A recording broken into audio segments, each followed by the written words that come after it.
Okay, welcome back to another episode of Book Corner with your three favorite ladies. I'm Rel. I'm Marnell. And I'm Roxanne. So, this month was a really interesting month. I hope you guys joined us for our spooky season, which is leading up to Halloween. So, this episode should be coming out on Halloween, I believe. So, good Halloween treats for you. Not a trick, a treat. We don't trick here. Not always, I should say.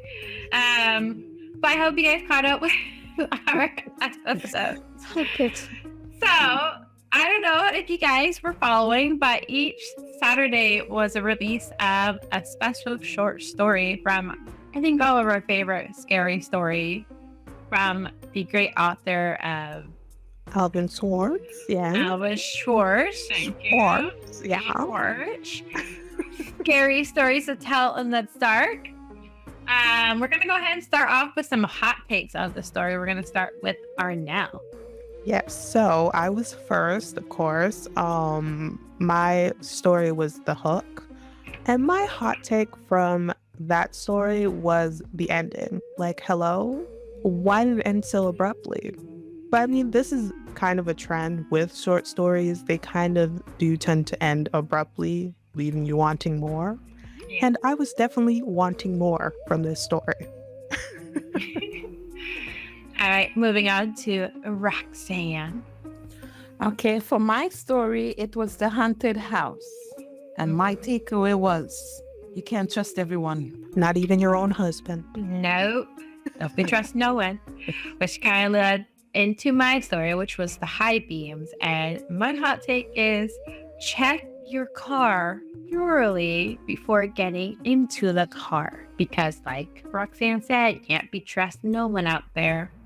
Okay. All right, so let's talk about how our stories kind of gave us a good fight. So let's go ahead and jump into how did the author use like specific writing elements in order to create such a short story, but it made it so impactful and scary that it just sits in your mind. Well, the first thing I noticed was the setting. So in the story, it was actually set in an isolated area away from other people, where the couple was parked alone. So this isolation kind of made the reader, you, hopefully if you've watched and read along with this story, it's made you think, oh, they're vulnerable. They should get inside. Right? I mean, the couple in the story, they didn't think that. I mean, at least one did. Yeah. One did it. Well, and I think also like with like the foreshadowing, right? Yeah, because in the beginning, well, I don't want to give too much away, but in the beginning, there was a radio broadcast that talked about a killer being on the loose with a hook. Yeah. And right then and there, it's like, okay, you're in a dark place, you're alone, and then you hear on the radio about like this killer out in the loose. Yeah, and the way it was written, it kind of brings you into that world and it makes you put yourself in that situation because this could happen to anybody, really. Right. You could be out alone and something like this could happen to you. Agreed. Like, you're just, I think having it not be like a ghost or like a monster, I think having it be so realistic is kind of what made it so scary. Yeah, it definitely added a level of realism to the story. Yes, agreed. Okay, moving on. Let's go on to Roxanne, who was second in the order with the story, The Haunted House.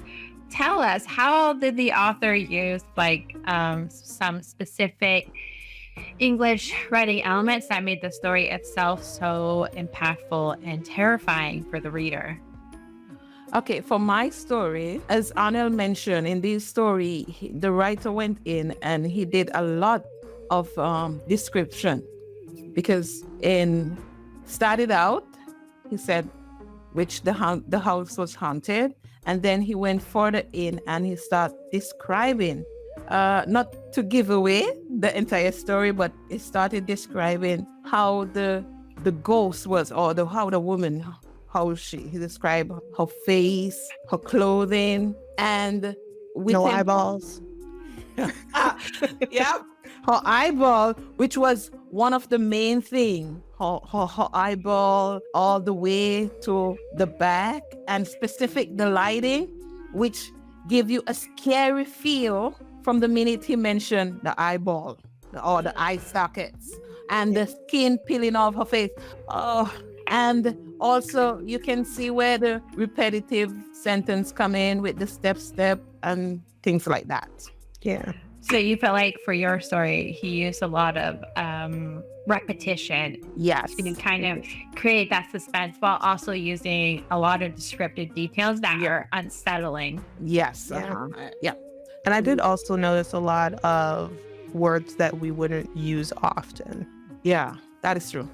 That to is true. kind of have a more creative flair to the writing, because we're not going around as native English speaker speaking the way Yeah. written.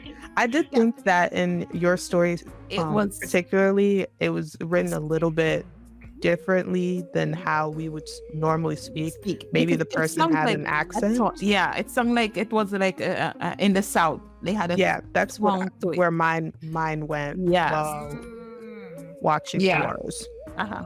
Is that the person may have been like from the South in the United States. Yeah. We gotta be specific here. Yeah. I mean that's the kind of interesting aspect about this writer. He just writes so many like different stories with such key details. Like you can find a story that sounds like it's written from someone who speaks British English, Yes. Southern English, and like it just depends on the location where the story comes from. Like he adjusts to that region. Yeah. Yeah.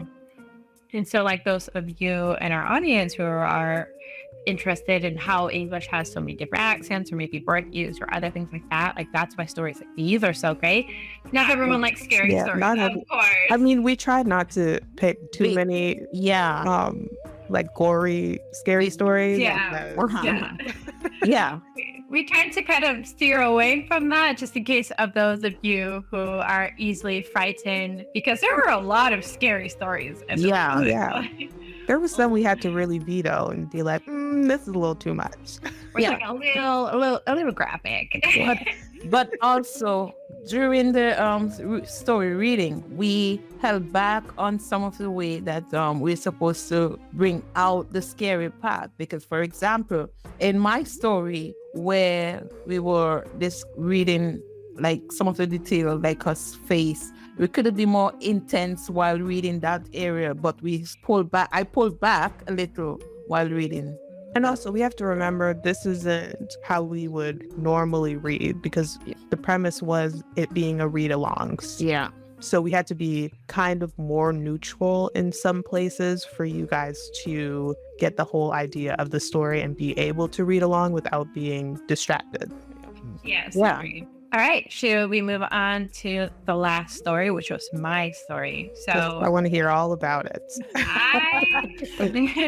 mine was different. So I think, okay, I can say like maybe mine is similar to the hook, but the story of how the high beams went about, you didn't know what was really going on until the end. And so the author, I think, for my story, he purposely chose to withhold some information. So you're experiencing everything that's happening to the protagonist. You are also very confused as to what's happening in the situation throughout the whole story. And it wasn't until the end did you understand why the car behind us, because you felt like you were in the story, you were the character. Why are they flashing their lights at me? Why are they following me home? Like you're just feeling that fear the whole time. And then when you get to the end, when it's finally revealed as to what happened, I think that was what made this story so scary. It's not because there's a ghost or, you know that there may be a killer loose, but in this one, it's, oh my gosh, something really bad could have happened to me. But this person who I thought was the danger was actually helping me the whole time. Mhm. Yep. Which I think that's a bit of irony because you're kept in the dark the whole time. You're just like, what? Yeah, there was no element of foreshadowing. It was definitely a Okay. big surprise at the end. And there, just like the hook, there was an element of realism because this could happen to anybody. Yeah. So that And- gives a level of, ooh, There's This is this. a lot scarier because now I can't say, oh, this could just only be fiction. Yeah. Yeah. Because it give you the feel that it can happen in real life. Exactly. Right. Like, that's one thing I really liked about this unit that we decided to do for you guys out there in the audience is we all chose such different stories to highlight how authors, in particular, this one, who I think is just a masterclass at writing horror stories. What do you guys think? Yeah, I love that. Yeah, I love the type of writing that he does. Yeah. So And it was definitely giving short and sweet. yeah, like you don't have to sit there. You don't have to wait for a giant book to get to the end of the story. Yeah. It's very quick, but it's quick in the sense that, oh my gosh, you're actually getting like genuine fear because your heart is racing the whole time, and then the story's over before you know it. But you will probably remember that story for quite a few hours afterwards. Yeah. All right, we're going to go ahead and leave you guys with that. Thank you so much for joining us for another episode of the Book Corner and for following along with our special series this month, the Spooky series. Big thanks. Do not forget to, if you guys are watching this on YouTube, please do not forget to hit that subscription button as well as your notification button and perhaps interact down below in the comments. We would love it when you guys do that. Oh, yeah. And we forgot to mention that this read along series is only available on YouTube, you guys. Like, you may see a couple clips floating around on social media, but the full video is only on YouTube. So please go check it out. Yeah, go check it out. What do you guys got to worry about here? And let us know if you want to see more read alongs in the future. Hint, hint, there may be more coming. Well,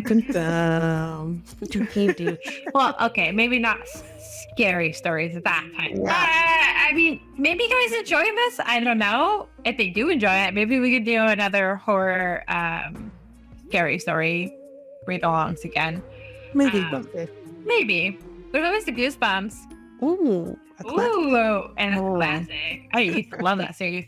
All right, guys. Well, thank you so much for joining us today. Do not forget that subscription notification bell. Also, do not forget to follow us on all of our social media accounts.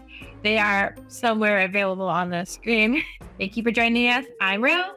I'm Renelle. And I'm Roxanne. Happy reading. See you next time. Oh, and happy Halloween. Oh, yeah. Happy Halloween. Woo! Don't forget to eat your candy. Brush your teeth, though. We don't want cavities in this group. Yeah, it's a struggle with the cavities. I'm getting triggered. Don't be giving opinion to the dentist, okay? Okay. Eat your candy, but remember to brush your teeth, okay? Yep. Okay. All right, guys. See you next time. Bye. Bye.